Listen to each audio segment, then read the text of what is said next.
Hey everybody, this is Talkative Carl back again for another spoiler review, wrapping up the final season of Spider-Man the Anime series, the 90s animated series. Uh, uh, if you've been liking my spoiler reviews for the season 1 through 5 or Spider-Man the Anime series, make sure you hit all those likes, share this with your friends, let me know in the comments below, either on YouTube or Odyssey, what you thought of the series as a whole. Yeah, I think this was like the one of the best ways of wrapping up a TV series, at least one of them as I ever seen. And of course they began with the iconic Mary Jane Peter Parker wedding based off of the Amazing Spider-Man Annual number 21, the wedding of Peter and Mary Jane Watson. And of course, at the time, it was like a big deal. And of course, Marvel, for the Marvel Studios, never want to commit to allowing Peter and Mary Jane to stay married because they don't want to make our readers feel like they're getting old, to have our characters, you know, showing type of maturity. They want to keep like a same status quo. That's how you get like Elseworlds or What If stories, stuff like, you know, my recent comic book review of The Amazing Spider-Girl, where in that universe Peter and Mary Jane were allowed to be married and have children, and you continue on with that Spider-Man story but with the daughter. And if you watch my review, which by the way, check that out, I explained that how like yeah it can work. Of course, that universe is called MC2, like it's pretty much like a continuation into the next generation of heroes, you know, just after a 10-year span. uh Here you get certain arcs, but let's go through the wedding really quick. Peter got Mary Jane back, they get married, but Harry is not sitting too pretty with that. And of course, we get a little. This part though, you get Liz Allen. Of course, in the comics, Liz Allen is married with Harry Osborn and have a son named Normie Osborn, who, if you read like the MC2 storyline with Spider-Girl, you know he grows up to be a good guy. But Liz Allen in the show, she makes appearance here and there, just like this, like a, you know, ordinary coffee girl that has like, it's never her last thing I think was in like the Hydro Man story, the last Hydro Man story in season 3, where she hinted at having feelings for Harry Osborn, because the whole poor Harry, you know, I feel bad for him, blah blah blah. And it's like, girl, where were you this whole time? Like, I would say she was no nothing character, but I was like, you're just out of the blue with this. But you know, she clearly has feelings for him, and good on the writers having Mary Jane and Liz go all the way to the Ravencroft Institute to speak with Harry, who's institutionalized at this point. Who knows what they're having to with all his funds, because I think there's gotta be some kind of like legal thing where like a head of a corporation, if they're lack the capacity to run a company, that it falls to like the board members or something like that. So he shouldn't really have that much funds to do what he does. But anyway, I like in the writing where she, of course, she tells Harry like, yeah, I'm getting married to Peter. He's obviously not sitting well with that, but Liz explains outly that it's better for it to come from you now rather than through like a newspaper, and then it'll been 10 times worse. And yeah, that would have been. So it was smartly played. And of course, then the Green Goblin shows back up, you know, convinces him to break out, which he easily does, you know, I guess he still got the goblin strength somewhat, but he still shows like he like a regular skinny kid and is getting out beat by, you know, again, these security guys beat by this, you know, scrawny, apparently from appearances, a scrawny kid. But it would have been established that this guy took up the mantle of the Green Goblin and does all this stuff. There should have been some serious precautions, you know, made to make sure that, you know, this guy can't just be. You gotta watch this guy. It's not like an ordinary dude that can be in an ordinary cell. This is like a kid that's like literally a supervillain. But he breaks out. He convinces Alistair Smythe to who brings along the Scorpion and creates these goblin robots. It's from almost like, you know, short sentinels on gliders. So they go and attack the wedding, which, by the way, the funny part about this episode is where like Kingpin and J. Jonah Jameson's competing over, just out of like sheer ego, just competing over like, you know, who like, oh, I brought over like the great I know this, you know, great florist in New York, like, and Kingpin's like, I know one. I have, you know, 24 roses flown in from Ecuador. I was like, and it just pretty much like, you know, just like a big pissing contest between these two, and it's so freaking funny. Because J. Jonah Jameson may be a wealthy man, but his wealth pales in comparison to the Kingpin, because all his wealth comes from crime, and of course he got a lot of it, so of course he could pull a whole lot more strings. But you know, the wedding gets crashed, and it kind of reminds me of like, if you watched Beetlejuice, with, you know, Beetlejuice trying to force Lydia to marry him, and it's the series of stuff going on. It just harkens to that. Like, I have no evidence proving this, but part of me feels like the writers took some inspiration from the Beetlejuice movie, because it should have been running, because I think Beetlejuice came around like 1989. I gotta say it's 1989, because this is like 1994. Yeah, 88. So it's like, yeah. So it's, I guess it's fairly like in the zeitgeist, because how popular that movie was.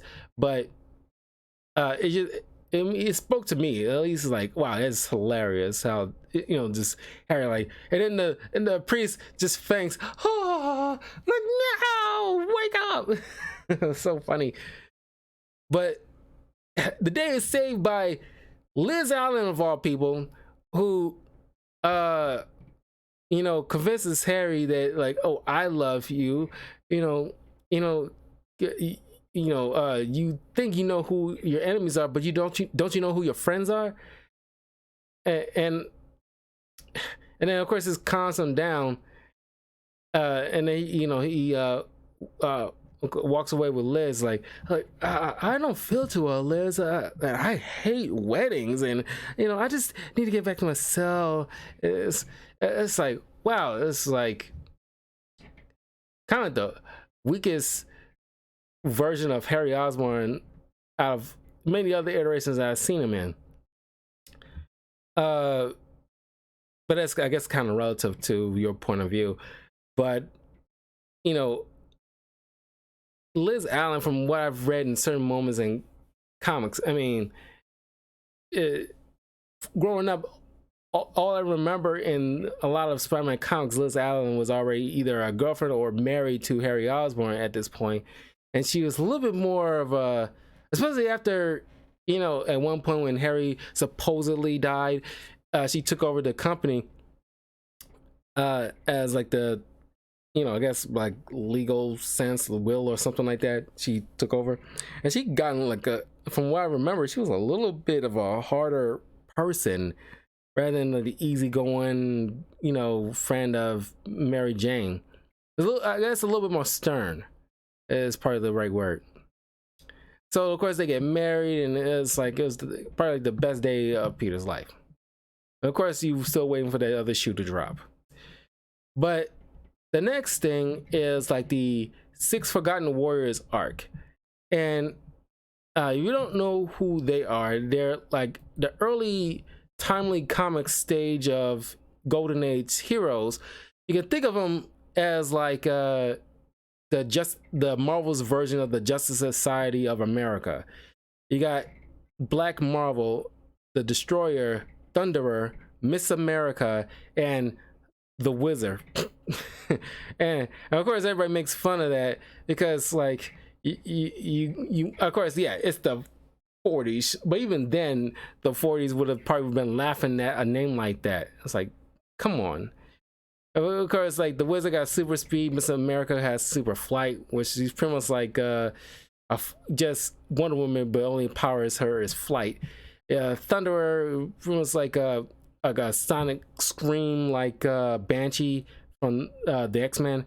The Destroyer's got like agility, super strength. Black Marvel, the same thing. And they were created not too long after Captain America, because after the whole situation with him, they came up with something a rudimentary, at least somewhat close to the super soldier serum as they could get, but they only can synthesize a little, and even then it wasn't permanent. And so when they got older, their powers waxed and waned, so it wasn't consistent, so they had to eventually be forced to retire. And like Black Cat, but even more dumb, they actually had like rings that to turn their powers on and off again at will. It's like, it's so dumb. And the Destroyer happened to be a friend of Ben Parker, who knew each other when they was growing up little kids, and it was I forgot his actual name, but the Destroyer was grew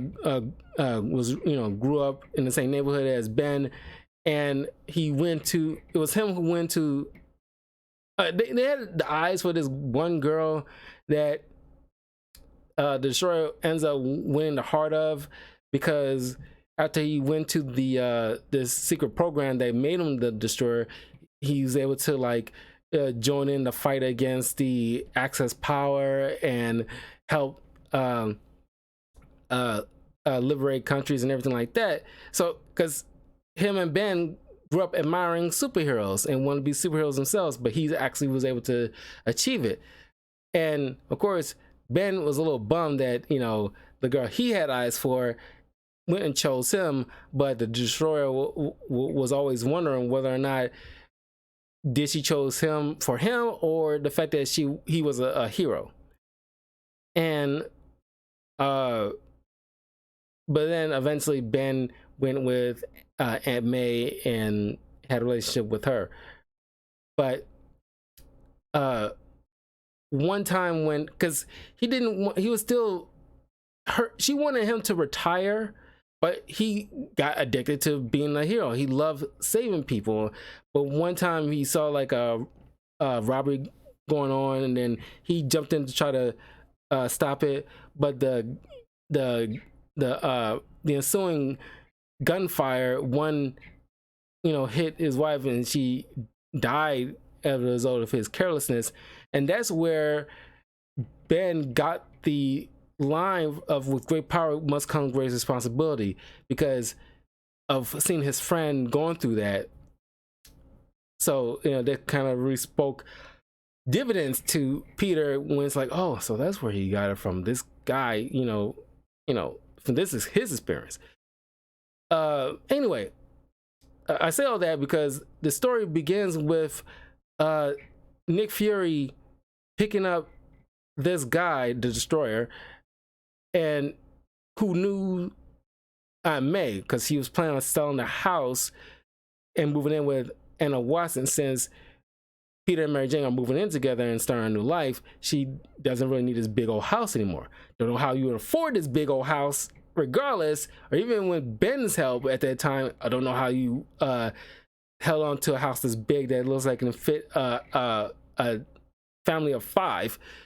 But he goes there to try to stop her from selling the house because Ben has this key and the Destroyer costume hidden away beneath, in this like secret compartment in the basement that holds the key to a lot of secrets.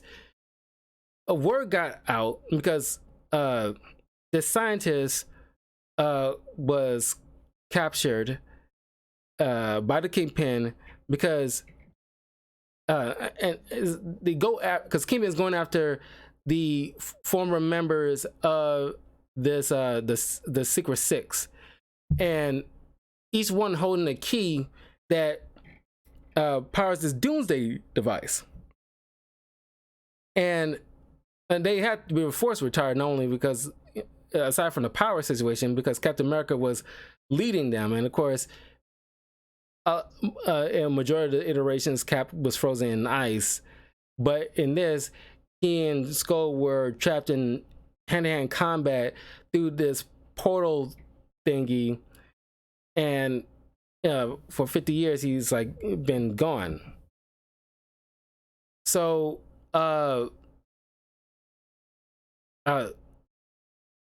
Peter hearing that, because for all everybody knew, because I think it's been like concrete in like mainstay that Peter Parker's parents were government spies for America. But in this, well, I think is in most iterations it's been like assumed they were double agents, but they weren't double agents. But in this, they assumed that they were double agents working for Russia, but there was no concrete evidence. They died in a plane crash, assumed it was done by the Russians, the Russians. So that's what people went on to believe. Oh, they just died in a plane crash. Now there's been brought up that they were spies, and then now on top of that, it's believed they might be double agents working against America. So this really put Peter in like a whole whirl. His head's swirling now. So he need to find. He soon discovers that the answers might be in Russia. So he convinces J. Jonah Jameson to fund his trip to Russia in order to get answers. But Robbie Robinson jumped in and said, like, I'm going too. Like, I think because he convinced J. Jonah Jameson, like, oh, Spider-Man's going to Russia. He's taking his criminal exploits worldwide. And of course, Jonah buys that. And then Robbie jumps in and is like, I'm going too. Because he's connected to Black Marvel, who you thought was a white guy, but it turns out to be, you find out that it was his driver, who's a black man, that later on became like a scientist and a teacher that ended up teaching Robbie Robinson in one of the colleges while he was growing up, and became friends. But the supposed original Black Marvel was supposed to be this rich white guy, but his father was forbidden to try these kind of weird experiments on his own son. So they selected Omar, that's the name of the Black Marvel. He suggested that he take his place. And just like with Isaiah Bradley, if you play this in a certain way, it could lead into like, oh yeah, let's experiment on this black guy in case something goes wrong. There's no skin of our bones. That kind of mindset at that time. But of course, it's it's assumed that the uh rich son had respect and appreciation for Omar, but who knows? Like I said, you can play in a certain way, and they could just figure like, oh, we'll just use him as like a, just like with Isaiah Bradley and with his other troops. Which, by the way, check out my spoiler review of the Captain America story about Isaiah Bradley, the red, white, and black. Yeah, check that out on my YouTube channel. That really brings a light to a lot of stuff. So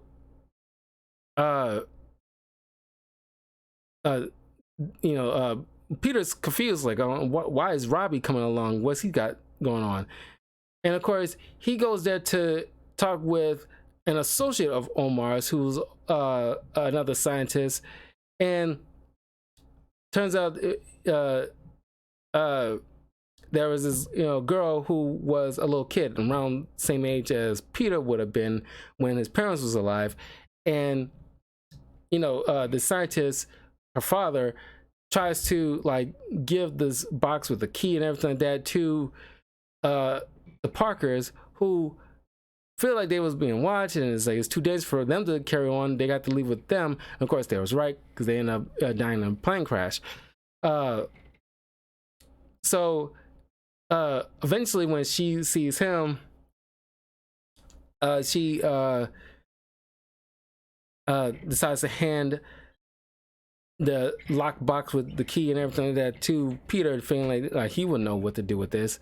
But turns out her supposed husband betrayed her, but it turns out to be the chameleon in disguise. And of course, the Kingpin sends his insidious six, but sinister six, but they just don't want to use the word sinister in this show for some reason. But of course, they have to replace Mysterio, who died in the whole situation with in the previous season that I forgot to bring up with him, and after the whole ordeal with his origin story with the movie studio and the pyrotechnics that went out of control, and the actress that Mary Jane will take over. Wait a minute, is this in this episode? I'm pretty sure it's in this episode. I mean, this season. Yeah, it was in the last season. That she became a cyborg thanks to Mysterio, but they fall in love, all that other stuff. But in order to, and he supposedly died with her, but keeping replaced Mysterio with the Vulture, and so he got a complete six. And they go to Russia to try to find the location of these keys. And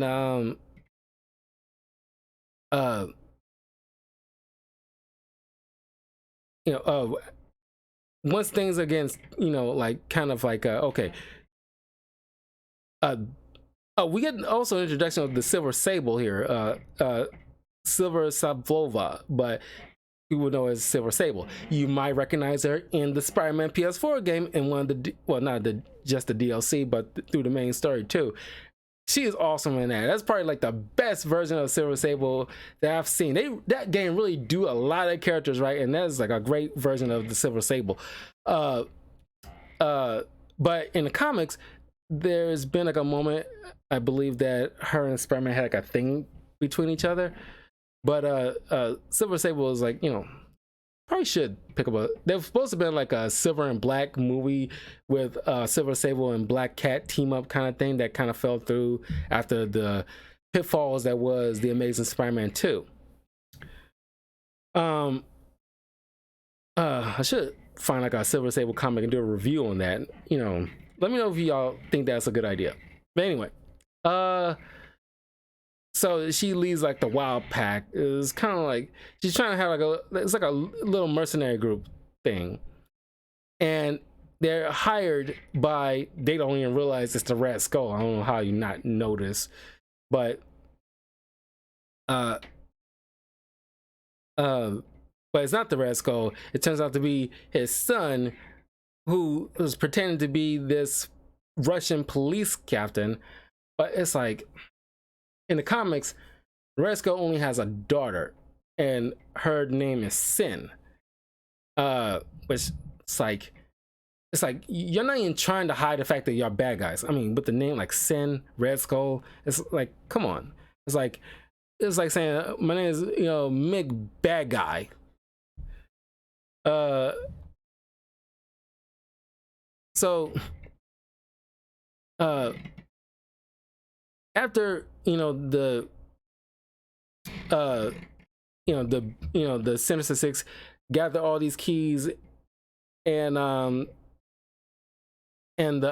Secret Six of help form together to help Spider-Man trying to get back into the gang, because Red Skull's back. He's trying to reestablish this Doomsday device, but it turns out the Doomsday device is just another way to create I guess his own kind of super soldier, but with more power, and he ends up turning his son into Electro. And everybody's stunned the fact that, oh my god, it's the Red Skull. Even when there's certain moments where people associate themselves with the Red Skull, it's like, you're working with a legit Nazi, so why are you align yourself? Like, what he's about. He's like, it's so weird to me.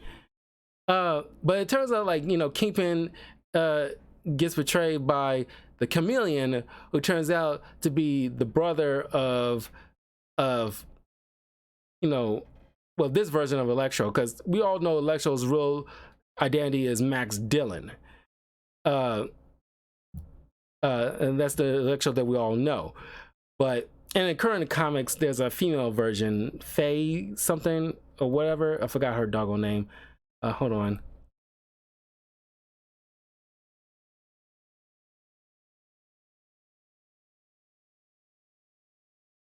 Francine Fry is the current Electro in the comics. But in this series, it's a German guy pretend to be a Russian guy.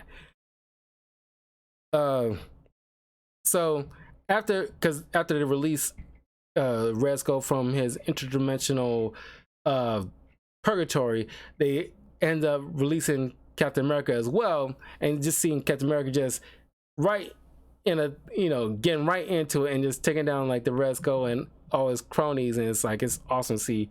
And that inspirational American music playing in the background, not like the normal Pledge of Allegiance thing. It's like just the inspirational kind of horns.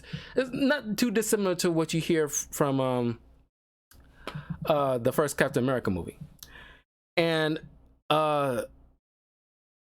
it's kind of, they got these big robots, and it's kind of fun to see. Even Kingpin, because he's so large, it's so cartoony, because you won't see Vince D'Onofrio do this in the live action stuff.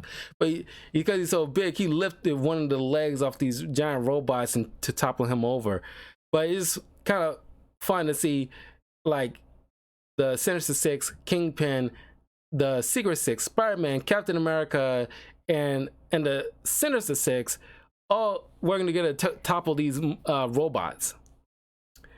And of course, eventually the Sinister Six, after this whole thing was over, decides to go back to their normal lives. But Cap, working with Spider-Man and the Secret Six, decides to stop Electro and the Red Skull, because Electro wants to, because he has all the power, he doesn't need to listen to Red Skull anymore. And so he decides to try to go to the UN to force everybody to crown him ruler of the globe. Don't you know how that even legally that is even achievable?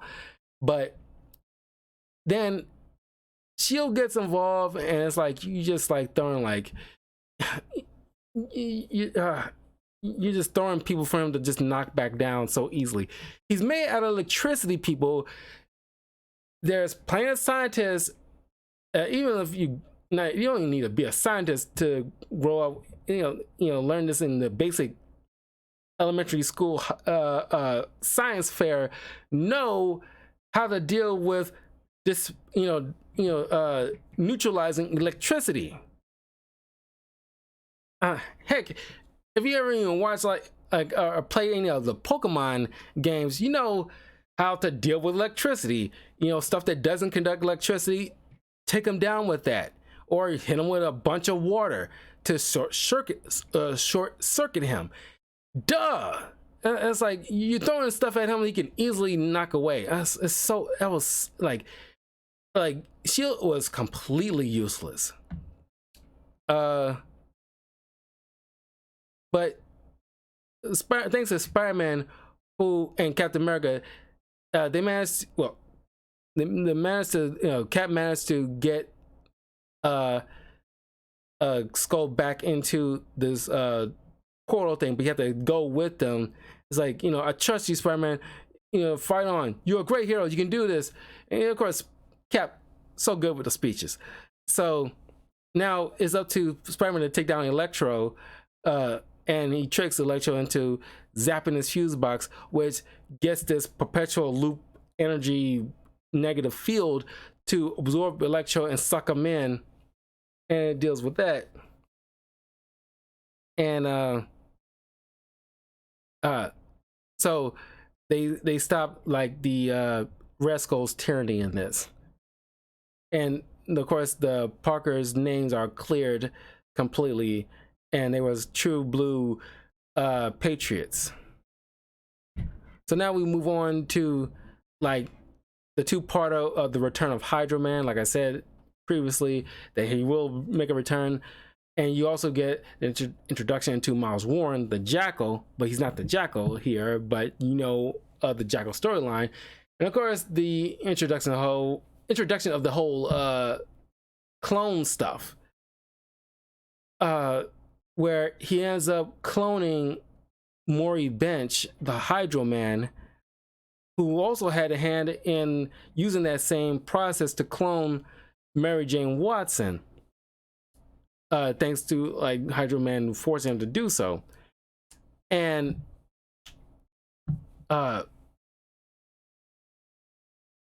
this whole time Peter's been married to a clone of Mary Jane, a water clone. And so while trying to, with the help of Black Cat, who just got tired of hunting vampires because I guess it was so freaking bleak. I imagine it would be bleak if you constantly had to hunt down vampires and all the, like, I won't say misery, but she wants to get back into something lighthearted because it, Morbius and especially Blade is just obsessed, and it's no like kind of reprieve or just like some just downtime or enjoyment. It's just so kind of bleak. So she made a return to New York, and so she's helping out Spider-Man tracking down Maury Bench to save Mary Jane. But in the end, it's ends very bitter when after they find out that Mary Jane was a clone, she and Hydro Man just dissipate because it wasn't gonna last long. I'm surprised they last as long as they did. So, and then also you get a tease that Miles got a piece of his Peter's costume, but I guess you still get bits of DNA off of it. So hinting at the comic storyline of the Clone Saga. But then you get the next arc, which is an inspiration, or at least taking moments off of the Secret Wars Marvel story event, where Madam Web has been preparing him not only for this but something even bigger on the last arc, that the Beyonder and Madam Web brings Spider-Man to this kind of neutral space in space and time, and explains that him and Madam Web are interdimensional beings that came across Earth, and they found it kind of interesting that, you know, this whole concept of good and evil, that kind of thing. Of course, Madam Web doesn't really play a role in the comic version of the Secret Wars, and of course, there's a lot more heroes uh, uh, and villains involved in the comic story. Which, by the way, it's been many years since I read that. I kind of want to read that entire storyline again and review it for the channel. But he explains to Spider-Man that he wants to really test that out and who is truly better. So he picks a habited planet with these humanoid aliens and just nothing but knows nothing but prosperity and peace. So he's going to introduce the concept of evil, which I don't really fathom why, just because there's a paradise seemingly, why wouldn't there?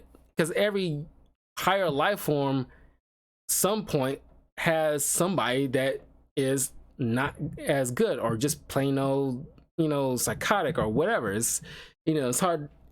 I'm hard pressed to believe there's no evil whatsoever on this planet, but I digress. So he decides to gather the Lizard, Alistair Smythe, Doc Ock, the Red Skull, and Dr. Doom. I could be missing somebody. Was this like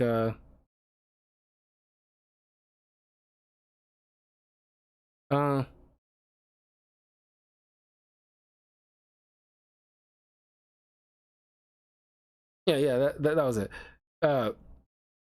So he transports them separately in different parts of this planet, and fast forward time by 1 year, and of course this planet is completely decimated, nearly decimated, with these villains. And of course, like, he chose them because they're, you know, villains for different reasons. Doc Ock villain for because he believes science is all that's important and like morality is like inconsequential. Then you got Alistair Smythe, evil for the purpose of because he loved his father. And then, you know, Lizard because evil is just a disease. And of course you got Red Skull who got he's just his. Oh, hey, Walu Crofto, how you doing, man? Thanks for the follow. And then you got the Red Skull, whose evil is just like transcends space and time. And of course you got Dr. Doom, whose evil is like, you know, used to oppress people, or at least or well, we all know he's oppressing people, but he's using it in the guise of like complete like he's doing it for the greater good kind of situation. Then he says to Peter, like, you're gonna lead a group of heroes and see if you can take down these foes. And it's kind of intergalactic chess match. So he goes to this, you know, abandoned laboratory and gives this machine power for Spider-Man to transport a select group of heroes to fight alongside him. And this kind of comes full circle that you get to bring back certain characters that we seen in the previous seasons and episodes. So he knows, okay, who fought Dr. Doom before? Okay, computer, bring me the Fantastic Four. And then, like, all right, there's only one person I know who can take on the Red Skull. Bring me Captain America. Okay, you know, there's one person that helped me greatly when fighting Carnage and Venom. Bring me Iron Man. And then it's like, you know, we got enough power to bring in one more person. And he thinks about the X-Men that he worked alongside with, but he thinks about this because he's a good scientist. It's like, I need somebody whose power can be comparable to the Beyonder if we got to fight him. So he goes through the list of the X-Men, and it's like, oh, wait a minute, there's one person that had complete control over the weather. Computer, bring me the one called Storm. And it still kind of brings chills. It brings really, because as a kid, it was like very cool to see. Because as a kid, I didn't know about the Secret Wars story, but this is the first time this is my first introduction to the Secret Wars. I didn't read the comic. I think I read bits and pieces after this episode aired a long time ago. But of course, you got to have this whole obligatory superhero, fighting amongst each other. Of course, the Fantastic Four hasn't worked with Spider-Man before. Everybody else is trying to vouch for him, but and of course, the Lizard happened to be there because, he wasn't trying to rule over anything. So they end up, after fighting these giant sandworms, like once again, Beetlejuice, they managed to retreat back to the lab and use Storm to power up the machine that helped repel the worms. And so Peter explains to all of them why they're all here and what they got to do. So they decide to go ahead and team up, and this will be I want to say the first time in TV that we see Captain America and Iron Man here, but it's kind of like a pseudo Avengers. So they begin coordinating, because Peter is an excellent leader, so he coordinates different parts of the heroes to attack different sections, like the Fantastic Four running surveillance on Dr. Doom. Then you got Storm taking a bunch of the aliens who have become soldiers to fight against these tyrannical people. And of course, then you see of course, Doc Ock and Alza Smiles ended up working with the Red Skull, and two of the aliens looks like it becomes like one of those access power soldiers for the Red Skull. It's like, I guess because he's like because he's able to, I guess, convince a couple of these aliens to work for him, and because the whole supreme race kind of thing. But you wouldn't think the Red Skull would want to work with somebody who isn't pure, whatever. These are legit aliens. It's weird. I don't think he would have even but I guess his ends justify the means. He'll probably just off him at the end of the day anyway. But anyway, so Peter ends up managed to get enough power to transport one more person, so he ends up transporting Black Cat to him. Of course, she was miffed because she was helping Morbius and Blade fight off. Still, he's dealing with his mother. I'm surprised after so long he's still dealing with that. He should have been finished with that kind of stuff. But she's miffed because I was in the middle of something and you transport me here just to hold your hand. And of course, that was kind of, I hate to say this, but it was a little bit selfish. She really bit his head off, and of course, it's hard to say she wasn't in the right of being upset, because she was in the middle of something, and that leaving some allies behind because Spider-Man needed his ego stroke. But it was selfish of Peter. He could have just thought about it for a hot minute, or at least chose maybe another X-Men member or something. I don't know. But they all decide to try to take down the Red Skull first. And they end up stopping him, but he ends up getting away. So they stop one faction along with Alza Smythe and Doc Ock by de facto. So the only person left was Dr. Doom, and they end up trying to go after him, but they end up coming across Reed, Sue, and Johnny in lay down next to their crashed ship. and realizing like, Ben has been kidnapped by Dr. Doom.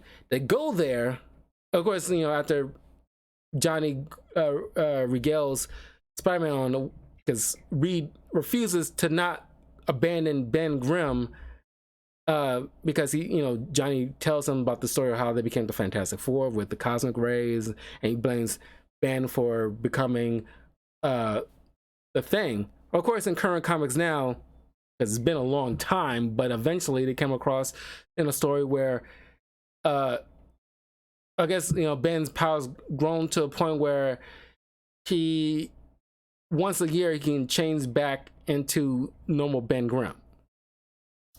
So I think that is more of a thing now. And even prior to that, it's been a good few years where he's not, whining about like, oh, it's like Cyborg from DC Comics. It's like, I'm a monster and boo-hoo. It's like, I want to say boo-hoo. Not that I'm not sympathetic, but it's like you've beaten that drum for decades and it's time to, I want to say get over it, but it's like you gotta come to some kind of understanding of your situation now. It's your situation now, and there's no, as try as you might in all these kind of stories, it's always that same thing trying to bring you back to normal self. That's not a thing. At least here with Ben Grimm, there is a thing in current continuity now where he at least once a year can be Ben Grimm. So, but even prior to that, like I said, he's not, moaning and groaning about that constantly about being a monster. Everybody likes the Thing. He's a hero. But anyway, they go to Latveria, or New Latveria, and they see that this walled off kingdom where these aliens are living in prosperity, seeming prosperity, and Dr. Doom managed to cure Ben by using this matter splitter thing to have Ben Grimm better control over his powers with this wrist gauntlet thing. Now he can turn it on and off again. Of course, he's able to cure his scarred face. Now, of course, Reed not buying it because Dr. Doom always got something up his sleeve, and Ben ignorantly still tells tells Dr. Doom how they all came here. He tells him about the Beyonder, so he Dr. Doom and Ben goes to the hero's hideaway. Doom uses that transporter machine to transport that strong signal that Doom managed to calculate through his suit, where the possibility where this omnipotent being might be at. So he transports to the asteroid where the Beyonder and Madam Web are resting on. He used the matter splitter to fuse with the Beyonder and get all this great power. And so he sent all the bad guys back to Earth and tells all the heroes to bow down to him. Of course, they're not going to do that. And of course, he sends them all the way, but then you get the iconic shot where you see, in like I still remember from a moment, it's one of the most iconic moments in Secret Wars. There's actually two iconic moments in Secret Wars. One is the introduction of the black suit alien costume that are brought up in season 1 or 2 of the anime series. But the second one was Dr. Doom magically sending a mountain on top of the heroes, which you think killed them, but thanks to the Hulk, managed to lift this massive mountain, and at the same time, Reed using his elastic body to cushion the impact on everybody else. But the Hulk is struggling a bit, and Reed is passed out from absorbing so much of that impact. And here, it's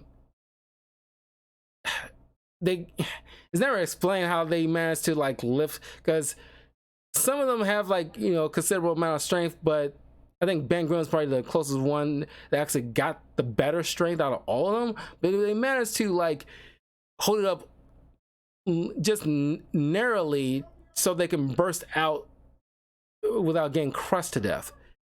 I guess they have to, all those who have some level of super strength, like Lizard, Spider-Man, Captain America, Black Cat, they have to like pretty much lift that weight just narrowly.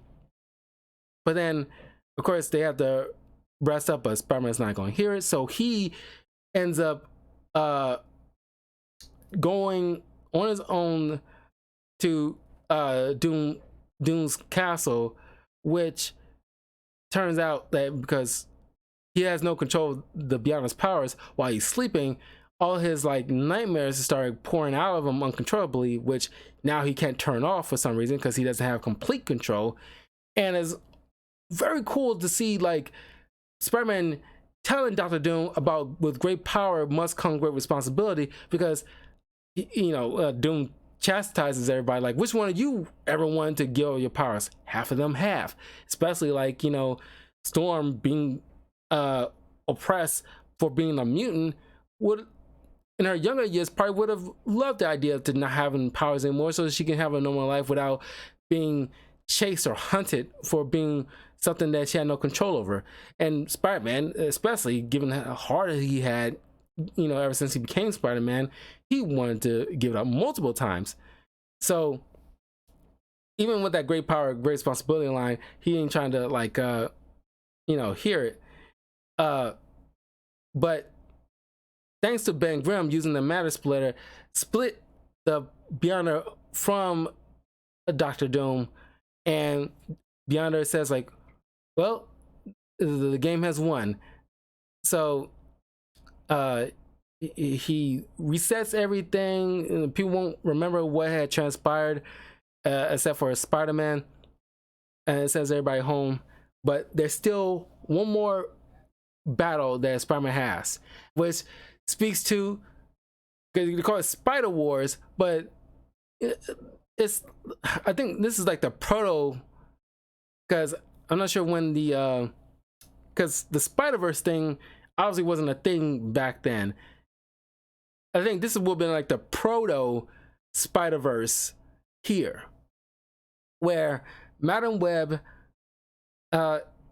was throughout this time was testing them for this specific purpose, because one of his not alter ego, another version of him from a different universe where the whole clone saga thing formed, because you got Ben, because you meet like version of Spider-Man with Doc Ock arms, you get the multiple arm Spider-Man, you get the Spider-Man with like a silver armor where his life turned out great and Uncle Ben managed to not die, and he turned his fame and science know-how into a multi-billion-dollar corporation. And then you got a normal Spider-Man who was an actor playing Spider-Man based off the TV series, and they all gotta go to the universe where Ben Reilly's from, where come to a realization from our Spider-Man that, hey, Miles Warren took a piece of DNA from Peter Parker and made a clone. They don't, Ben Reilly, who was, now after how things transpired, realized he might be like the actual Peter Parker, and the one's been running around, because you get the Scarlet Spider costume. And now he realized the one who's been going around seemingly as Peter Parker was actually the clone this whole time. He couldn't handle it. He, was twisted his mind, and the whole thing with the spot and the portals, the symbiote, the Carnage symbiote crawled out and attached itself to the clone Peter Parker, and you get Spider Carnage. And Spider Carnage, caused like a complete devastation to New York, and even enlisted Hobgoblin, Kingpin, and Green Goblin in his thrall in order to like seemingly take over the minds of people, but he's really making this giant multiversal bomb using the Spot's portals in order to cause complete utter devastation to the multiverse. Now, of course, this already had happened, but thanks to the Beyonder reversing time to the point of like the Ben Reilly's present day universe, they bring up like, okay, why if you had this much power to rewind time, why don't you go back in time to stop him? But they can't. It's like they can't interfere. It's bunk.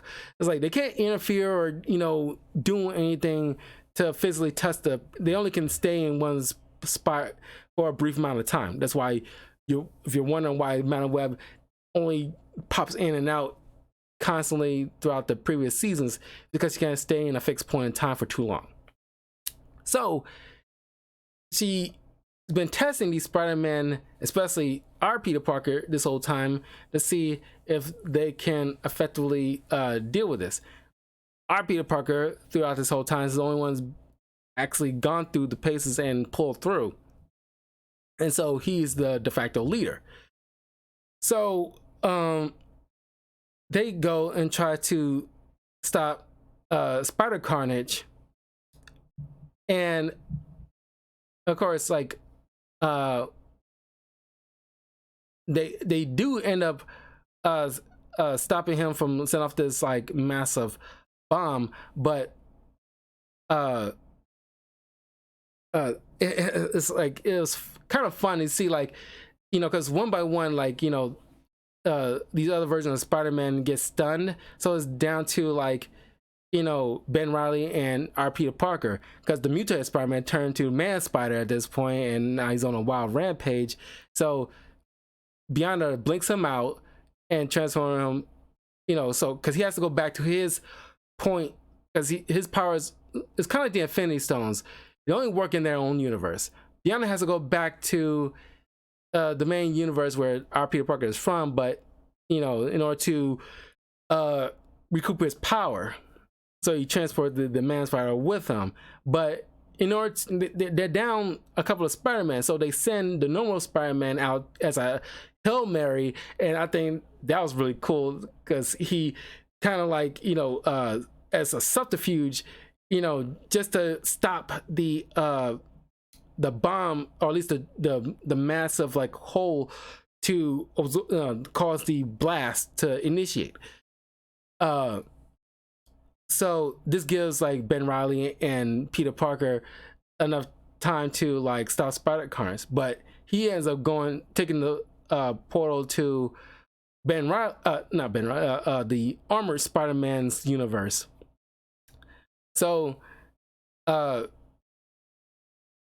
Web couldn't send them all there. You only can send one person, so they send our Peter Parker through, because here you get the introduction of Gwen Stacy and him. Gwen Stacy and this version of Peter Parker is actually engaged, and his life is perfect. And of course, this version of Peter Parker never had to worry about the whole great power, great responsibility thing, because I guess in this universe he actually stopped the mugger and then went on in his life as a popular superhero and science mogul. He actually got his like own giant spider robot. It's pretty much like an action figure or something that you got at Toys R Us. So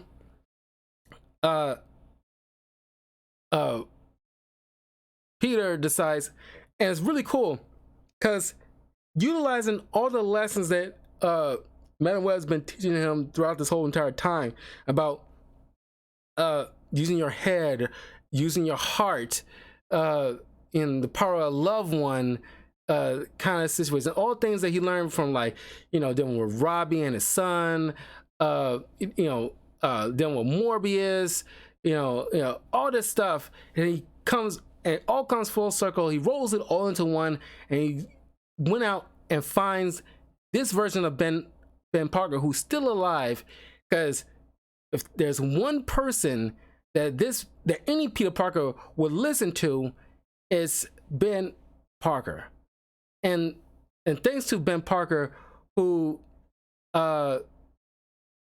reaches and gets the humanity that's in Spider Carnage, and it's like, do you remember what I taught you, Peter?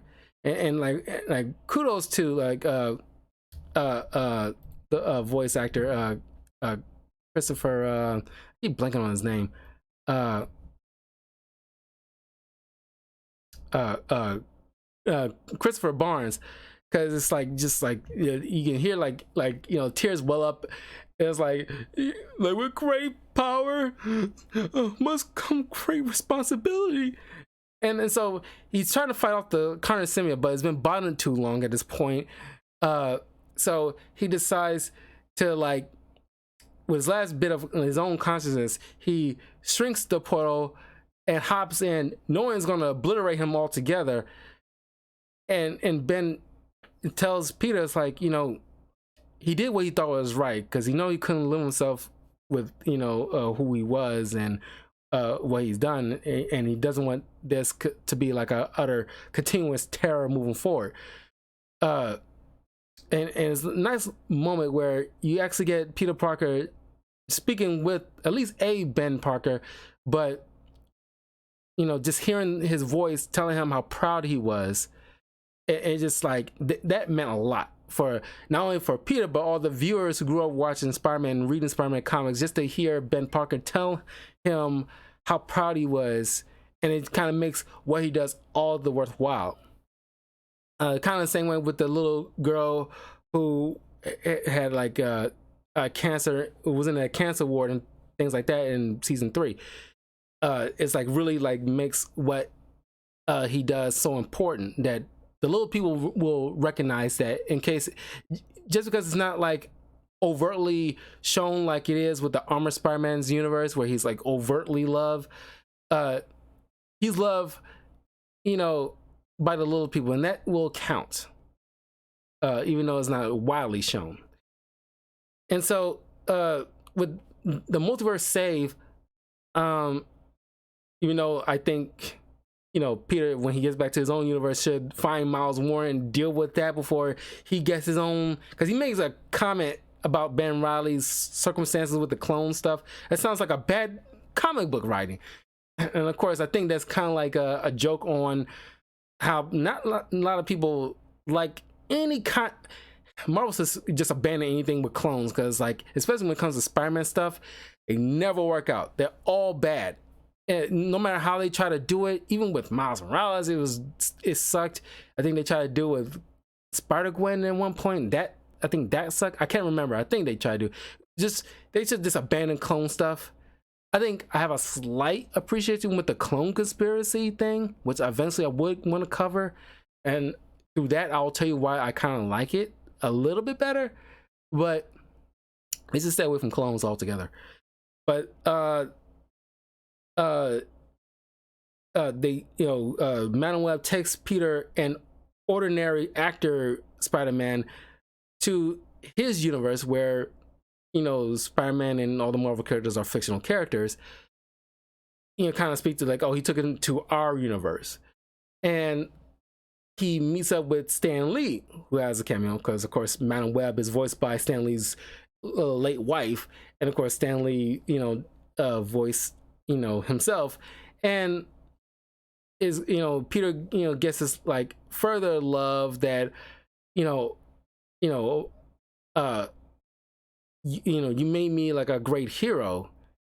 But even though I couldn't help but think about it, it's like, well, wouldn't you kind of chastise him a little bit, like, because he made you a hero and you went through all these adventures, and your tragedies, he by and large wrote them. So he kind of wrote the fact that your marriage is not happening, or at least the studio he worked for, the marriage is not happening.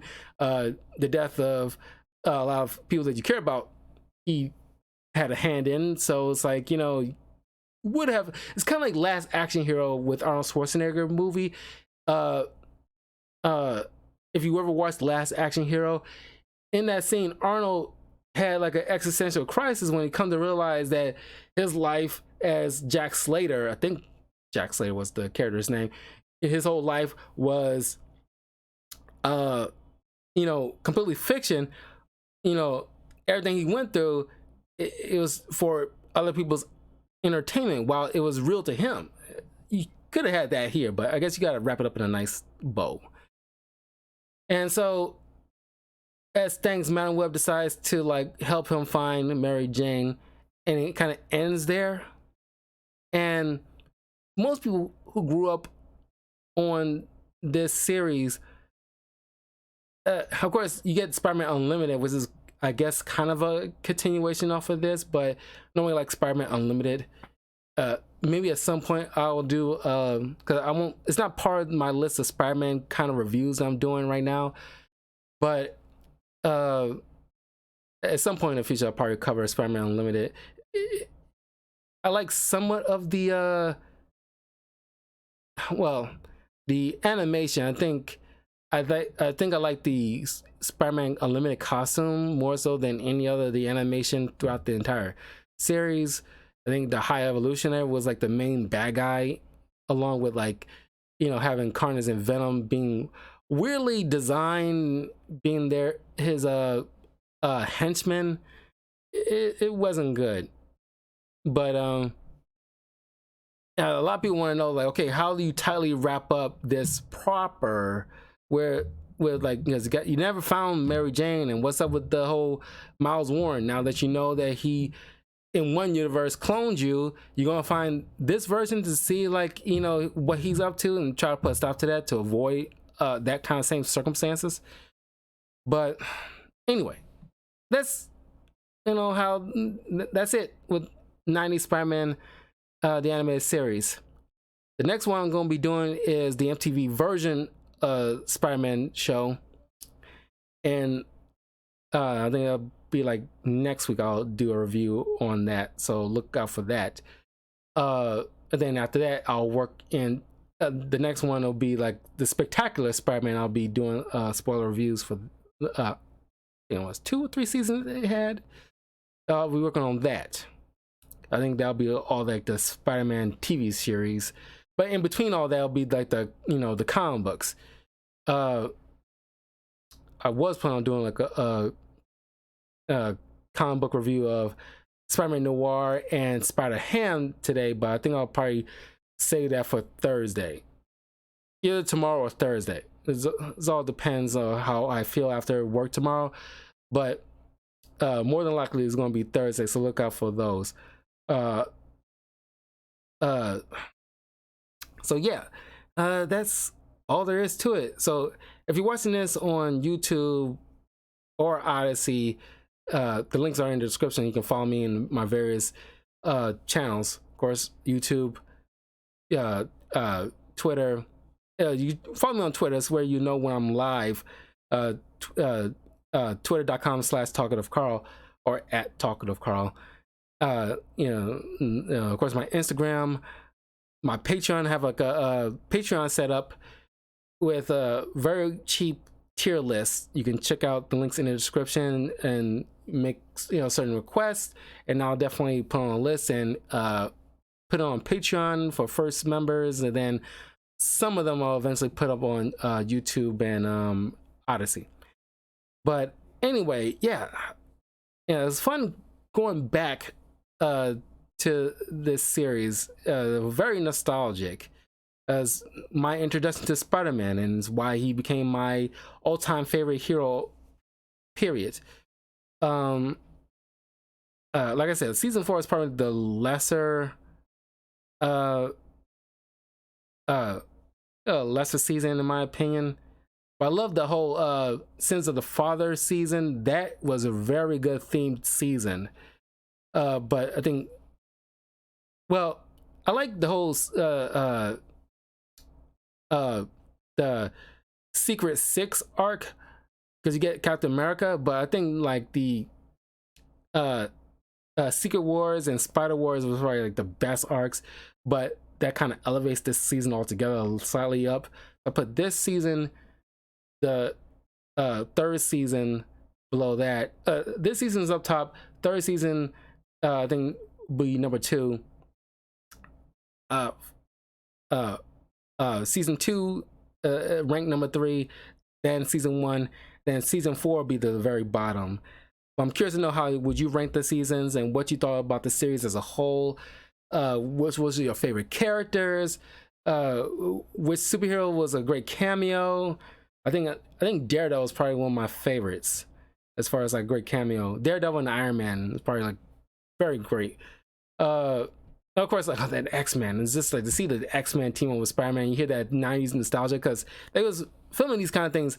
You know, Iron Man, X-Men, and Spider-Man like usually were back-to-back blocks on Fox Kids back in the day. So, oh my God, just to see these guys just just bouncing off each other is so good.